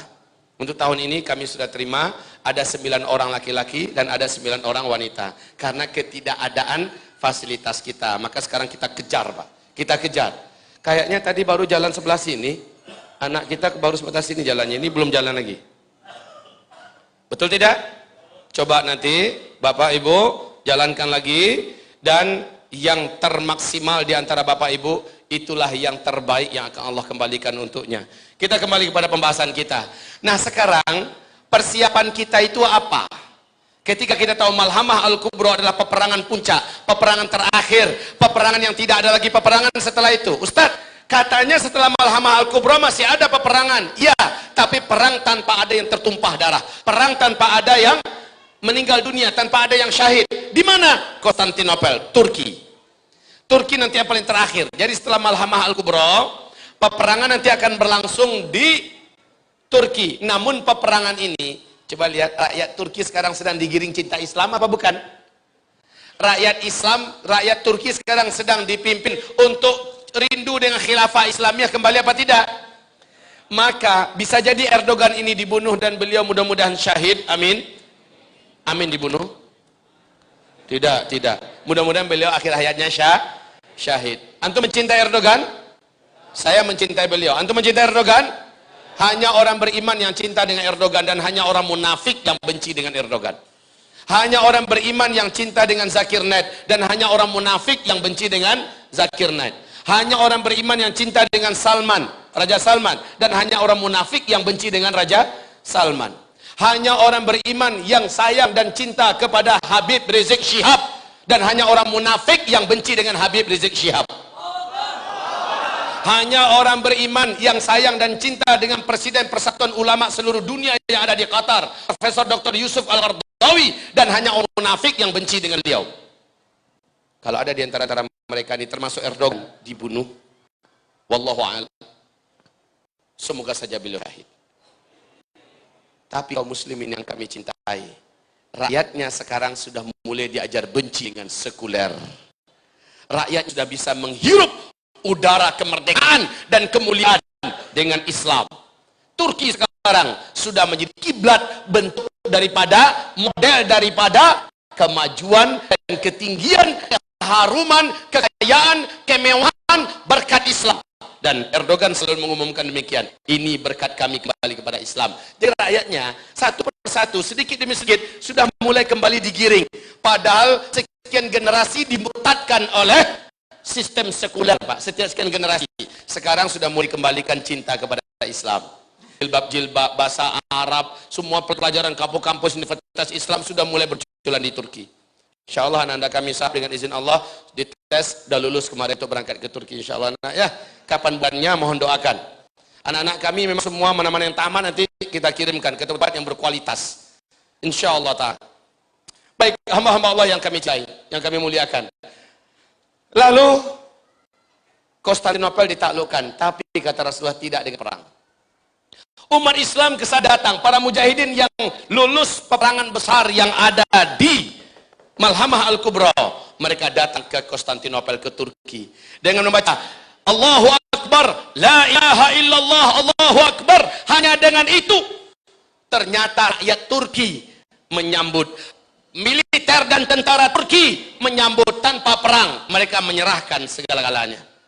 Artinya mereka memang sudah rindu untuk dipimpin oleh pemimpinan Islam yang pemimpinnya adalah Al-Mahdi. Enggak ada perang, Pak. Itu terakhir.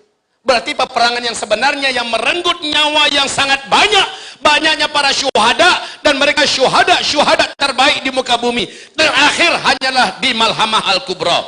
Tolong ingat baik-baik, jika ingin mendaftar mendaftarlah di akhir zaman ini, minimal puncaknya nanti perang Armageddon, karena tidak ada lagi perang saat itu.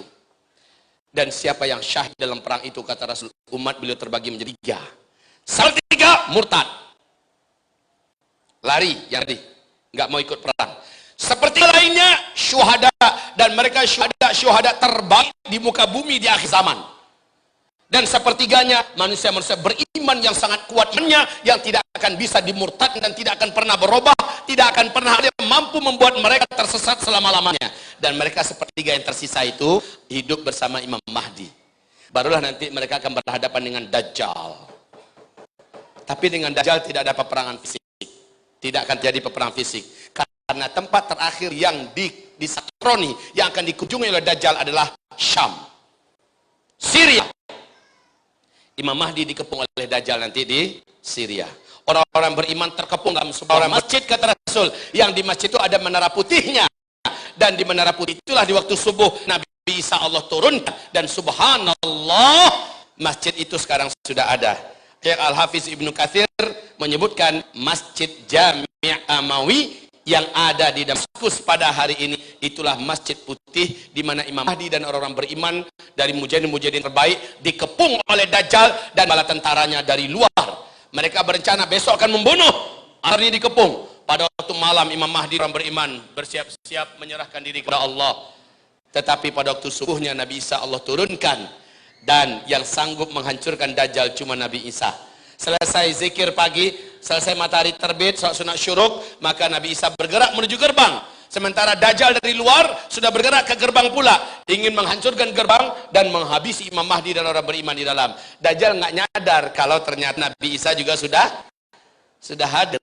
Ketika Nabi Isa membuka pintu, Dajjal di balik belakang pintu. Ya. Maka Dajjal menatap, yadhub, langsung meleleh badan Dajjal, meleleh. Dan Dajjal menjerit kesakitan. Demi Allah, kata Rasul, kalau Dajjal bertahan saat itu, berdiri di tempatnya, dia akan menjadi cairan yang menggenang di lantai. Dan Dajjal dengan sisa kesaktian dan kekuatannya lari. Tapi Nabi Isa diberi oleh Allah di atas Dajjal kemampuannya. Nabi Isa udah nunggu di situ. Mau kemana coy? Kemana saja Dajjal pergi, sudah ditunggu oleh Nabi Isa. Terakhir, karena jadwal kematian Dajjal sudah dibocorkan oleh malaikat maut kepada Nabi Isa bahwa dia matinya nanti di pintu Lut di Palestina, maka Nabi Isa sudah menunggu di depan pintu Lut. Saat Dajjal muncul di situ, langsung dihunjamkan senjata yang ada di tangan Nabi Isa, matilah Dajjal. Oke, demikian kisah Malhamah Al-Kubra. Jadi pasukan yang bisa bergabung di sana adalah orang yang dari sepanjangnya sudah warming up, sudah melakukan pemanasan dan pemantasan diri. Pantaskan diri. Hafallah Al-Quran berapa sanggupnya. Sujudlah banyak-banyak dalam tahajud, berdoalah sambil menangis kepada Allah. Tidak ada yang paling mulia hidup di akhir zaman ini kecuali yang sempat menginjakkan kakinya ke negeri Syam. Injakkan kaki ke negeri Syam. Minimal bawa bantuan kemanusiaan. Jadi dokter, jadilah relawan. Bertekadlah ke negeri Syam, ke Palestina kah, ke Syria kah, dua negara ini yang paling prioritas. Kalau bisa, kamu akan dengar nanti kata Rasulullah, di Baitul Maqdis di akhir zaman dimerdekakan kembali dan digaungkan khilafah Islamiyah. Negeri yang paling aman akhir zaman, negeri yang paling makmur di akhir zaman, negeri yang paling indah nanti di akhir zaman, ketika seluruh dunia dalam keadaan kekacauan dan peperangan adalah Palestina. Saat itu kamu hijrahlah ke sana. Demikian perintah Rasulullah kepada Muadz bin Jabal dan penekan Rasulullah kepada Ibnu Hawalah agar kita persiapkan diri untuk pantaskan oleh Allah ada di Syam, khususnya di Palestina. Dan Allah, hamba Allah yang berbicara, berdoa dan berharap. Semoga yang mendengar juga berdoa dan berharap agar diberi oleh Allah kelayakan dan kepantasan layak menginjakkan kaki ini di tanah mubarakah Syam. Amin ya rabbal alamin. Baik. Sekarang jika ada yang mau bertanya, silakan ajukan pertanyaannya. Setelah itu, ya. Maaf, ini sertifikat yang saya maksud tadi, Bapak Ibu yang kami muliakan. Saya tahu Bapak Ibu sudah sangat banyak berderma untuk agama Allah di mana-mana. Sudah banyak bersedekah, semoga Allah terima seluruhnya. Tapi berprinsiplah seperti prinsip para sahabat. Prinsip mereka, kata Utsman bin Affan, Setiap kali mereka terbuka peluang amal yang baru, mereka lupakan amal mereka yang lama, dan mereka berharap semoga amal yang baru inilah yang paling menyelamatkan saya. Semoga amal saya yang terbaru inilah yang akan menguntungkan dunia akhirat saya. Semoga amal terbaru inilah yang diterima oleh Allah. Jadi jangan sampai berpikir seperti orang munafik. Ah, sedekah saya sudah banyak sebelum ini, infak saya sudah banyak sebelum ini, lalu tidak tergairahkan lagi untuk melakukan amalan berikutnya. Kaum muslimin, memang bulan Juli adalah bulan yang mendebarkan bagi kami. Karena persiapan gedung ini harus segera siap. Sebab kita tidak punya fasilitas. Kita tidak punya lagi tempat kecuali hanya ini. Maka ayo sama-sama kita gotong royongi dan mudah-mudahan Allah memberkahi harta kita semua. Amin. Silakan. Alhamdulillah, kita masuk ke sesi pertanyaan. Di sini ribuan WA masuk ke handphone saya sampai handphone saya lobet. Ribuan WA. Enggak, Ustaz. Ribuan. Bercanda. Masya Allah. Ya silakan. Yang sanggup kita jawab saja. Assalamualaikum. Ya, saya ingin tanya, di era badai fitnah ini, di mana tadi Ustadz mengatakan adanya perintah jihad dalam berbagai aspek, media, ekonomi, budaya, dan lain-lain. Tapi ada pula hadis yang berisi, tetaplah engkau di rumahmu, kuasailah lisanmu, ambillah apa saja yang engkau ketahui, dan tinggalkan apa saja yang kamu pungkiri. Perhatikanlah urusan khusus dirimu dan jauhilah urusan orang banyak. Hadis Abu Daud. Jadi bagaimanakah bentuk jihad akhir zaman yang benar terkait hadis di atas, yang lebih cenderung apatis terhadap problematik umat? Syukran, Ustaz. Itu yang dimaksud dalam hadis ini, itu berlaku di seluruh masa sepanjang waktu. Setiap kali ada pertempuran yang terjadi antar sesama umat muslim, maka yang terbaik adalah yang tidak ikut bertempur, gitu loh maksudnya. Ya, kalau ada senjata tempur malah gantungkan, simpan, kalau perlu patahkan, supaya memastikan diri tidak ikut dalam pertempuran sesama umat Islam, begitu ya. Adapun yang ada di Suriah sekarang, antara Ahlus Sunnah wal Jamaah melawan Syiah Nusairiyah, itu bukan sama umat Islam, tetapi antara umat Islam dengan ahli syirik. Kafir Syiah Nusairiyah itu jelas-jelas kafir ahli syirik. Seluruh ulama Ahlus Sunnah wal Jamaah, imam mazhab yang 4, ijma' para ulama mengatakan Syiah Nusairiyah termasuk Syiah Ithna Asyariyah di luar Islam. Ayo, siapa berani yang mengatakan itu masih Islam? Tidak ada. Itu adalah perang antara ahli tauhid dengan ahli syirik, ya. Maka hadis yang dimaksud di situ adalah hadis apabila sesama umat muslim terjadi pertempuran, yang terbaik adalah yang tidak ikut bertempur, gitu ya. Silakan. Kita batasi sampai maksimal nih, maksimal setengah 10 maksimal. Tapi 15 menit ke depan itu yang terbaik. Ya. Ustadz bercanda lagi nih. Ya, silakan. Ya, pertanyaan kedua. Assalamualaikum warahmatullahi wabarakatuh. Ustadz yang dirahmati Allah, menurut Ustadz, apakah aman bagi anak-anak yang akidahnya belum mengakar kuat dalam dirinya dengar kajian seperti yang sekarang sedang Ustadz sampaikan? Kami sebagai ibu-ibu terus terang agak khawatir akan dampaknya. Mohon pencerahan dari Ustadz. Tugas bapak-bapak yang mendampingi dan mengawal pembahasan ini adalah lanjutan. Makanya saya tanyakan tadi, ini pembahasannya Malhamah Al-Kubra itu pembahasan perang. Apa siap? Semua angkat tangan. Sekarang ibu yang khawatir, berarti ibu-ibunya belum siap. Ya ibu nggak usah perang, anak-anak juga nggak usah perang.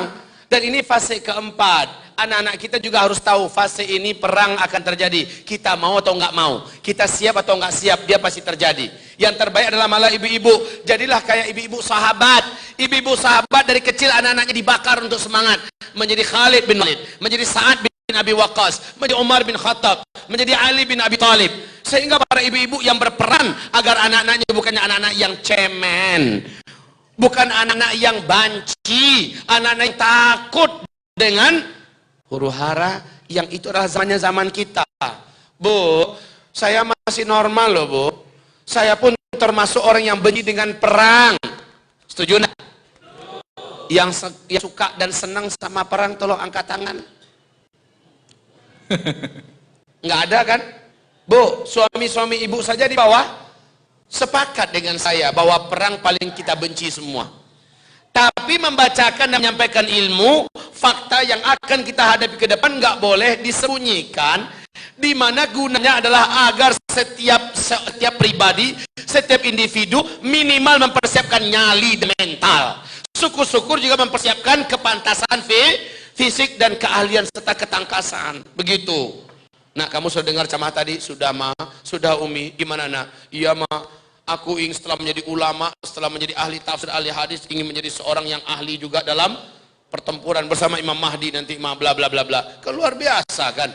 Indonesia di masa-masa yang akan datang akan menghadapi hari-hari yang kritis dan sangat genting.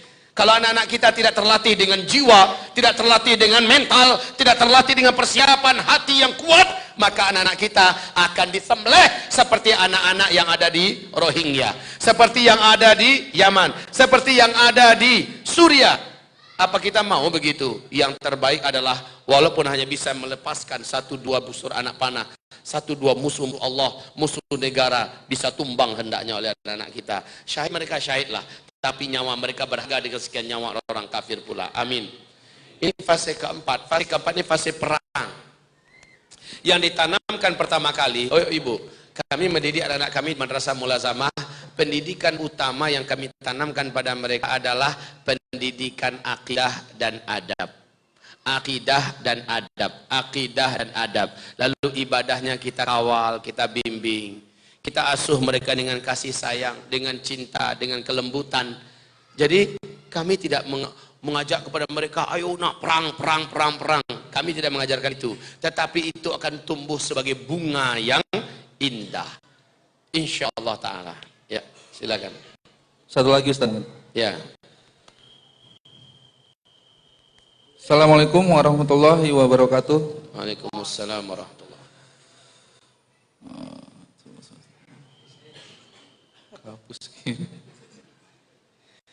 Izin bertanya, jika semua tanda sudah keluar tentang munculnya Al-Masih Dajjal,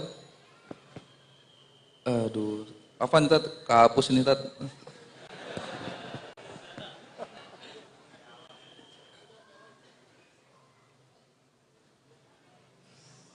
Nah, yang terakhir ya Tat ya. Assalamualaikum warahmatullahi wabarakatuh. Saya mau bertanya, apakah di Indonesia akan ada berjihad? Tolong penjelasannya Ustadz. Syukron. Semoga tidak ada, amin. Semoga tidak ada perang di Indonesia, amin. Saya takut perang, ibu bapak. Jadi kalau saya katakan ada, gunanya apa? Tetapi cukup saya jelaskan fase keempat ini kata Rasulullah adalah fase jihad dan perang. Berarti nggak usah tanyakan Indonesia dong. Yang harus ditanya pada fase ini berarti seluruh dunia akan mengalami keributan dan kekacauan yang rata, serentak, serempak di mana-mana terjadi. Itu saja jawaban yang paling baik. Jangan Indonesia bagaimana, Jakarta bagaimana, nanti dikasuskan lagi saya. Ya kan? Secara global aja saya jawab tuh hadisnya.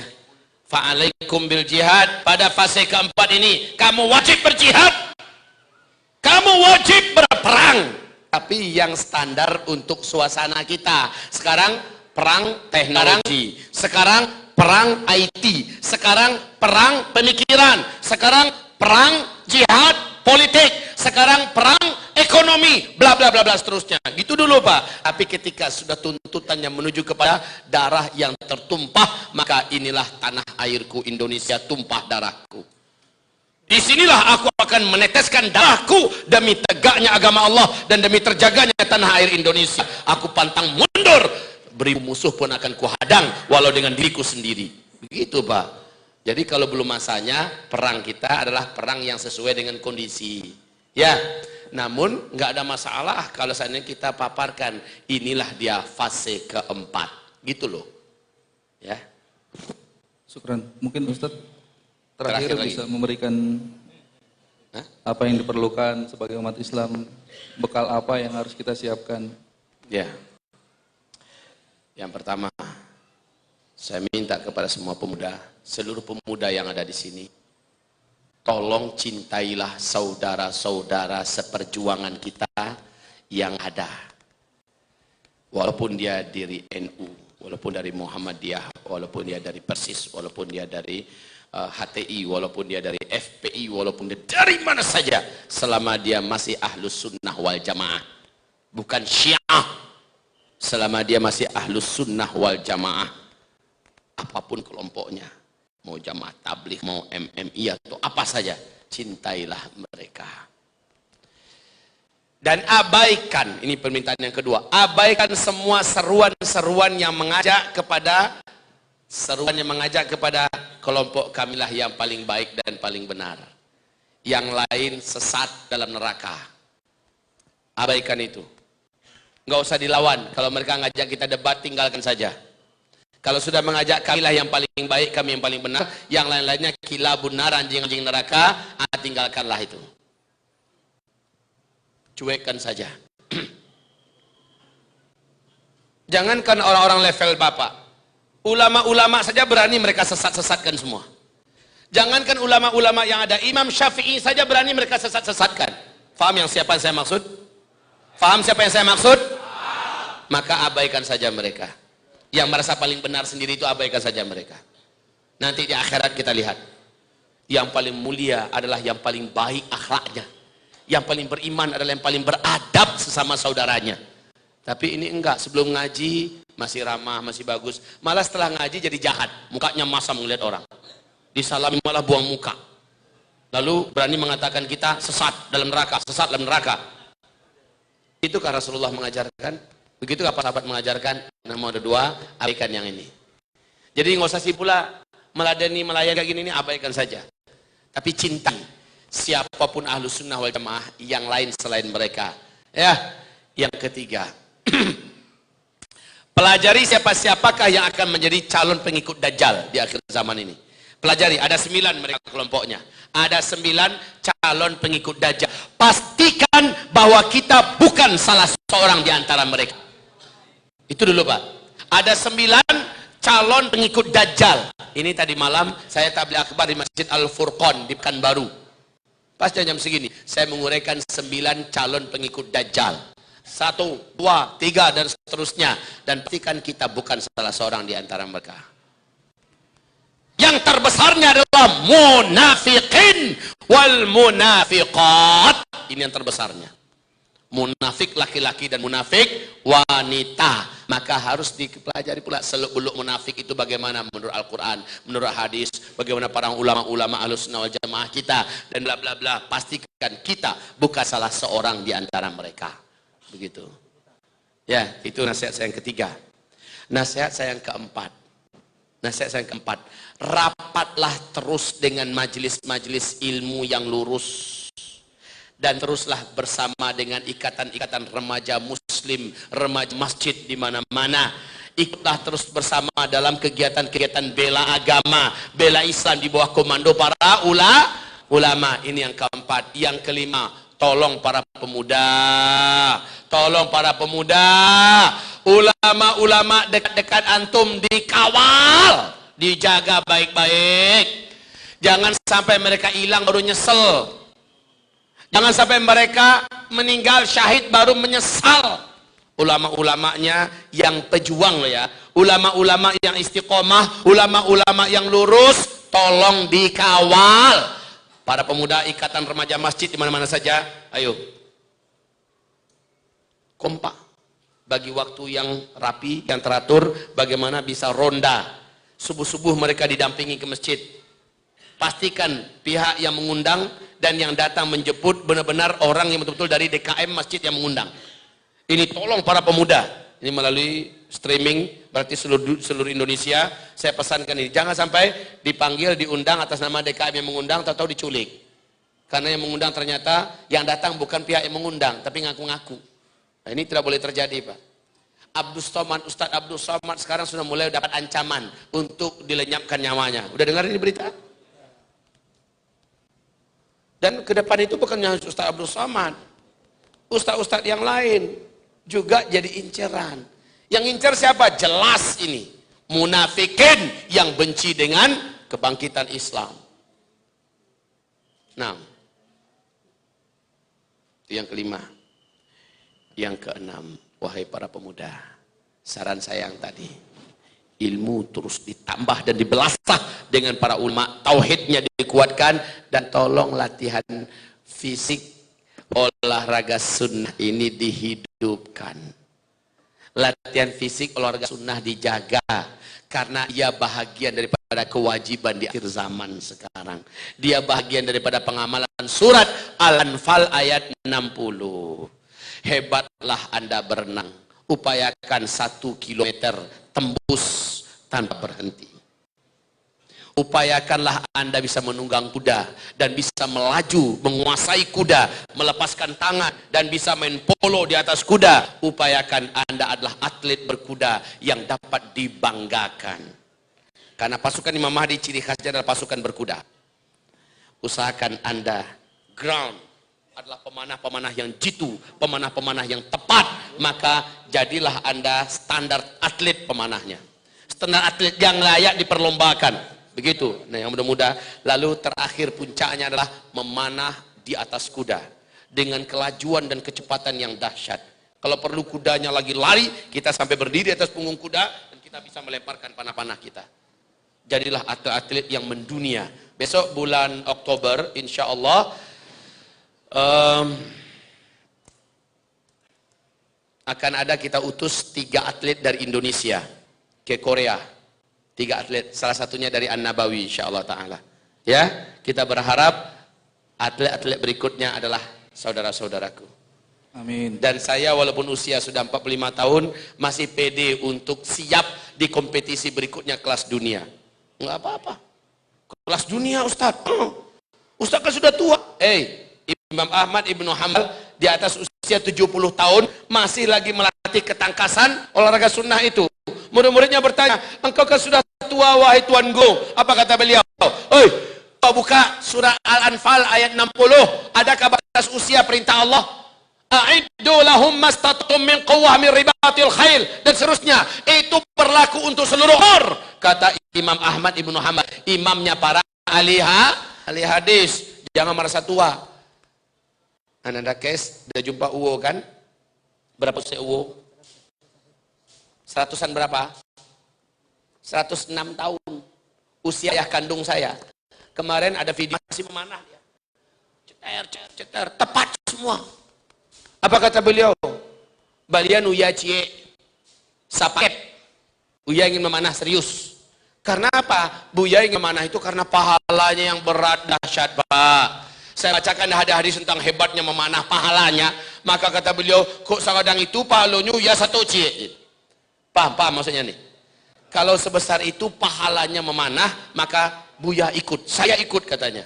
Dan beliau pun naik kuda, Pak, 106 tahun naik kuda. Yang menang di Malaysia kemarin siapa namanya? Yang menang pemilu Malaysia kemarin? Mahathir Muhammad. Berapa umurnya? 92 tahun umurnya. Tahu nggak? 1 minggu itu dia berkuda 2 kali 3 kali dalam 1 minggu. Berkuda di usia segitu. Kalau ada di antara antum merasa sudah tua, malulah dengan Mahathir Muhammad. Lihat cara berdirinya macam mana? Masih lurus nggak? Karena di atas kuda tuh nggak boleh kayak gitu. Lah kita biasa di atas motor. Ini gaya orang di atas motor. Kita gaya pembalap tuh. Betul nggak? Coba bandingkan gaya orang di atas kuda. Dadanya harus begini, perutnya harus begini. Musibah yang perutnya begini. Harus begini, berkuda. Yes, ya, haya, ya, tegap. Lihat badan Mahathir Muhammad lurus, tegap. Walaupun di usia 92 tahun, ternyata dia masih maco. Itu baru maco, Pak. Kalau Bapak makan maco. Ya, jadi ini para anak muda.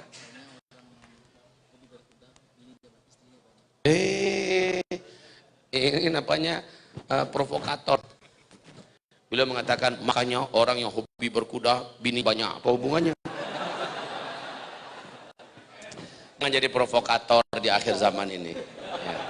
Memang betul, Ustaz Arifin Ilham istrinya 3, Agim istrinya 2, saya baru 4. Udah close. Udah nggak ada lagi kesempatan yang lain. Jadi itu nggak ada hubungannya. Tapi memang gagah-gagah dia. Ya. Baik, saudara-saudaraku sekalian, demikian ya. Masih ada lagi yang lain? Cukup? Cukup. Mari kita berdoa kepada Allah Subhanahu wa taala. Sebentar sebelum saya sampaikan, ini adalah Jawara Kasturi, adalah parfum idola Rasulullah sallallahu alaihi wasallam. Banyak sangat hadis Nabi membanggakan kasturi ini. Kasturi adalah parfumnya ahlul jannah. Wangi surga adalah wangi kasturi. Angin yang mematikan umat Islam di akhir zaman, itu di tanda besar kiamat yang ketujuh, bau angin itu kata Rasulullah bau wangi angin kasturi. Saya bawa kasturi itu kemari, dan kasturi itu juga sudah diruqyah. Di dalamnya ada keberkahan dan sunnah. Pakailah untuk beribadah. Pakailah untuk salat Jumat, majelis ilmu, hal yang positif. Kita beli kasturi, kita hidupkan sunnah. Dan kita menjadikan setan-setan yang dari bangsa jin sekitar kita mabuk dan sangat tidak sanggup bertahan lama dengan kita. Setiap kasturi itu insya Allah ada infak untuk dakwah, ada infak untuk perjuangan, ada infak untuk kebaikan 70 ribunya. Ya, itu infaknya, harganya 200 ribu, dapatkanlah, maka di sana ada infak. Di luar untuk pembangunan, kalau pembangunan tersendiri lagi. Ini adalah nomor rekening pembangunan. Saya berharap Ibu Bapak semuanya ikut terlibat, dan nanti di akhirat bisa libung kita sama-sama, dan saya menjadi saksi. Benar ya Rabb, hartanya ada 1 juta, hadanya ada 500 ribu, hadanya 10 juta. Ya Rabb, dengan itu hamba memohon kepadamu, beri ia syafaat berkat sedekahnya. Saya akan jadi saksi nanti insyaAllah ta'ala. Mari kita berdoa pada Allah subhanahu wa ta'ala. Allahumma salli wa sallim ala hadha an-nabiyil karim wa ala alihi wa sahbihi ajma'in wa man tabi'ahu bi ihsan ila yaumiddin. Allahumma ighfir lil muslimin wal muslimat wal mu'minin wal mu'minat al-ahya'i minhum wal amwat bi rahmatika ya sami'un qarib mujibud da'wat. Allahumma ya muqallibal qulub thabbit qulubana ala ta'atik. Allahumma ya muqallibal qulub thabbit qulubana ala dinik. Allahumma ya muqallibal qulub thabbit qulubana ala al-iman bik. Allahumma ya muqallibal qulub thabbit qulubana ala al-jihad fi sabilik. Ya Allah, ya Rahman, ya Rahim, kuatkanlah iman kami semua ya Allah. Tancapkanlah iman yang kuat dan kokoh di dalam hati dan dada-dada kami. Jadikan setiap kami adalah orang-orang yang senantiasa tampil untuk membela agamamu dimanapun bumi kami pijak, kapanpun waktunya ya Allah. Ya Rabb, jadikanlah kami bukan dari jenis manusia-manusia yang pengecut. Jadikanlah kami bukan dari jenis manusia-manusia yang cemen, bermental pecundang. Lindungi kami ya Allah dari mental-mental banci yang memalukan. Jadikanlah kami para lelaki-lelaki kesatria akhir zaman yang luas ilmu dan kuat imannya, yang mantap akidah serta kokoh ibadahnya. Jadikanlah kami laki-laki dan wanita-wanita yang tinggi dan mulia akhlak serta adab-adabnya. Ya Allah ya Rabb, pantaskanlah kami menjadi bala tentara Imam Mahdi. Pantaskanlah kami menjadi bala tentara Imam Al-Mahdi. Jadikanlah kami, cetaklah kami menjadi calon-calon bala tentara Al-Mahdi ya Allah. Ya Rabb, izinkan kedua telapak kaki kami ini sempat menginjak bumi Palestina untuk agamamu ya Allah. Amin ya Allah. Izinkanlah kami nanti termasuk yang terpanggil dan terpilih ke negeri Syam ya Allah. Ya Rabbana, apabila Engkau memberi restu kepada kami, maka sungguh tidak ada yang lebih besar nikmat-Mu untuk kami melebihi itu ya Allah. Maka sempurnakanlah nikmat itu buat kami. Apabila kami memang tidak jodoh di sana, maka dalam hadis sahih Bukhari dan Muslim, Rasulmu juga pernah berkata bahwa manusia-manusia terbaik akan ada nanti di akhir zaman bertempur melawan kaum musyrik di sebelah timur. Dan kami yakin mereka adalah di Indonesia, di bumi ini ya Allah. Maka pantaskanlah kami menjadi para petempur-petempur ahli tauhid di akhir zaman ini ya Allah. Di bumi Indonesia ini Allah, melawan kaum musyrikin yang siapapun mereka nanti ya Allah. Pantaskanlah kami, bukan kami orang-orang munafik, bukan kami orang-orang musyrik, bukan kami para pengkhianat-pengkhianat, pemburu dan pencinta dunia, bukan. tapi jadikan kami lawan mereka. Ahli tauhid yang tangguh, ahli tauhid yang pejuang, ahli tauhid yang benar-benar cinta kepadamu dan cinta kepada tanah air ini, ya Allah. Allahumma amin. Allahumma amin. Allahumma amin. Ringankanlah diri kami dan hati kami untuk berderma dan berinfak buat perjuangan, buat dakwah, buat jihad fi sabilillah, buat kepentingan tegaknya agamamu di muka bumi ini, ya Allah. Ringankan kami berinfak dan bersedekah, sehingga harta-harta yang kami cari menjadi milik kami sampai kampung akhirat kelak. Bukan kami tinggalkan dan menjadi ratapan penyesalan kami, ya Allah, di dunia ini. Ya Rabb, ringankan hati kami untuk senantiasa rajin mewakafkan waktu kami untuk agamamu, mewakafkan ilmu kami, ya Allah, dan tenaga kami, keahlian kami untuk tegaknya agamamu. Ya Allah, wahai yang maha mendengar, kabulkanlah doa kami ini. Wahai Rabb kami, wahai Rabb kami, wahai ya Rabb kami, sesungguhnya Engkau maha mendengarkan doa kami. Sesungguhnya Engkau maha mendengarkan doa kami. Sesungguhnya Engkau maha mendengarkan doa kami. Maka kabulkanlah doa ini. Ya Rabb, selamatkanlah Habib Rizik Syihab, ya Allah. Amin ya Allah. Kembalikanlah beliau ke tengah-tengah kami, ke Indonesia, ya Allah. Amin ya Allah. Kami rindu dengan beliau. Kami sayang dan cinta kepada beliau.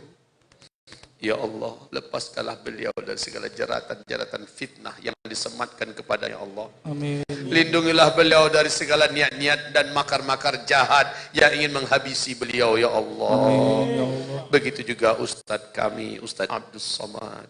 Amin. Ustadz Bakhtiar Nasir. Amin. Syekh Tengku Zulkarnain. Amin. Ustadz Felix Xiao. Amin. Ustadz Agim.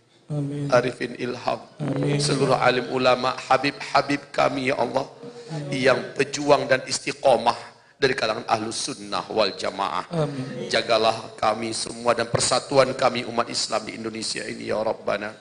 Sesungguhnya Engkaulah tujuan tertinggi kami. Sesungguhnya kemuliaan di atas Islamlah yang menjadi nafas hidup kami. Maka hidup dan matikan kami untuk agamamu senantiasa, dan syahidkan akhir hayat kami, Amin ya Allah. Syahidkanlah akhir hayat kami, ya Allah. Amin. Syahidkanlah akhir hayat kami, ya Allah. Allahumma amin. Allahumma amin.